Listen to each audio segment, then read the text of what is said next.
Welcome to Blizzard Fire. We hope this video helps fire up your solution. In this video, I will explain how to set up Wick Bot. First, invite the bot to your Discord server, ensuring it has administrator permissions. Next, assign the bot appropriate roles so it can effectively manage members and channels. You can then begin configuring its settings either through its dedicated dashboard or by using simple / commands directly in Discord. This initial setup is crucial for the bot's proper functioning. Now, let's customize your moderation rules. Implement anti-raid protection to safeguard your server from sudden user surges. Configure message filters to automatically detect and remove spam, unwanted links, or other prohibited content.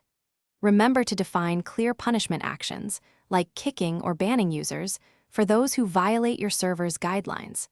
These settings help maintain a safe and orderly environment for everyone.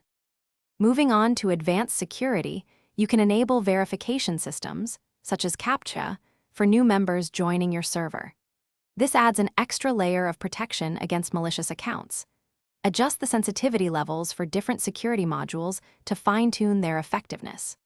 Also, consider designating specific trusted roles or users who might be exempt from certain automated checks, ensuring smooth operations for your staff.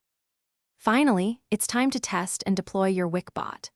Thoroughly test all your configured settings in a private channel or a dedicated test server to catch any issues.